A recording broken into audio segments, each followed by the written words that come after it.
Gérard Vespierre, bonsoir. Vous êtes fondateur du web magazine Le Monde Décrypté, spécialiste des questions énergétiques. Merci d'être avec nous en direct depuis notre studio à Paris. Gérard Vespierre, si effectivement il y a prise de Soledar par les Russes, c'est une avancée stratégique, symbolique pour l'armée de Vladimir Poutine ? Voilà, entre stratégique et symbolique, il faut choisir. Donc, je choisis symbolique parce que la prise de Soledar n'a rien de stratégique, n'est-ce pas ?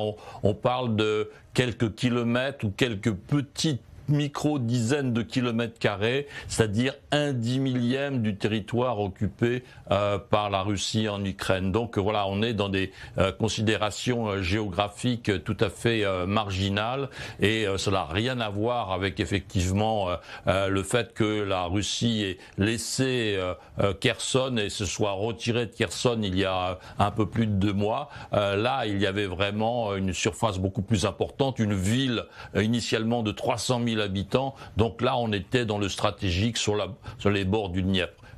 Sur Soledar, je crois qu'il faut raison garder. La Russie a éminemment besoin de communication de victoire.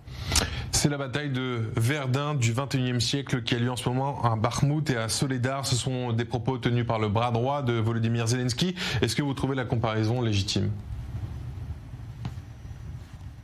Alors, elle est difficile cette comparaison parce que effectivement les nombres, heureusement pour les Ukrainiens, sont fort différents, n'est-ce pas, le nombre de morts et de blessés. Par contre, effectivement, c'est pour l'Ukraine et pour la Russie une bataille sanglante, très sanglante. Il y a à l'évidence des milliers et des milliers d'Ukrainiens et de Russes qui ont perdu la vie dans ce combat, qui apparemment n'est pas terminé. Donc voilà, c'est quand même une confrontation de vagues de soldats russes qui se sont abattus étape après étape sur cette petite ville après d'intenses, très intenses bombardements d'artillerie.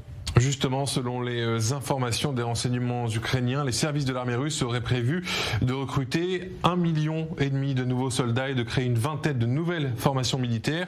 Des signaux qui indiquent que Moscou se prépare à un conflit dans la durée.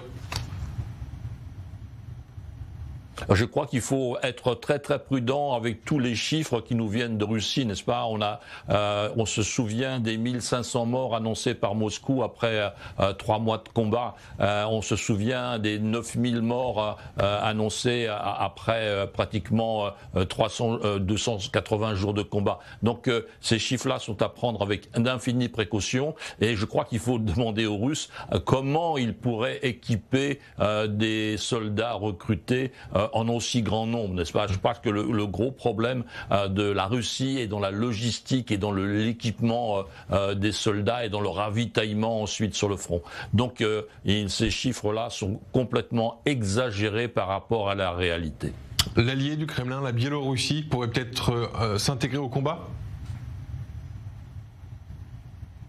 Là aussi, je crois qu'il s'agit de gesticulation et de communication, n'est-ce pas, pour essayer d'amener l'Ukraine à geler des troupes au nord du pays, qui seraient effectivement des troupes en moins sur le front sud. Donc il y a un petit peu l'inverse de ce qui s'est passé il y a quelques mois, quand l'Ukraine annonçait attaquer Kherson et que finalement ils ont foncé vers le nord pour libérer Kharkiv. Donc là, c'est un peu le rendu de la Russie qui annonce attaquer par le nord avec l'allié biélorusse, mais je crois que la Biélorussie souhaite tout sauf rentrer dans la guerre. Le ministre de la Défense ukrainien a déclaré aujourd'hui que l'Ukraine est devenue de facto membre de l'OTAN. Qu'est-ce que vous en pensez ? Non, je crois qu'il n'y a pas de décision de facto, n'est-ce pas ? Il y a une appartenance à une alliance de façon juridique, de juré et non pas de facto.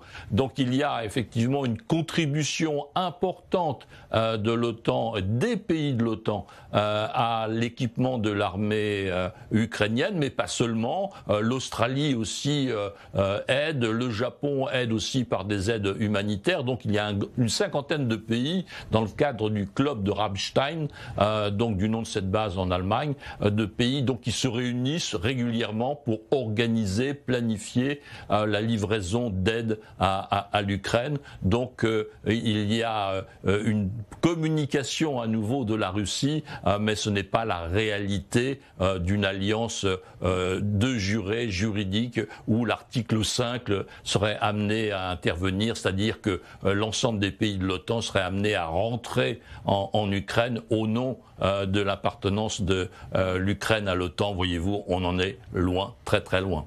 Merci beaucoup Gérard Vespierre d'avoir répondu à toutes nos questions ce soir en direct sur i24 News. Je rappelle que vous êtes fondateur du web magazine Le Monde Décrypté et spécialiste des questions énergétiques. Merci à vous.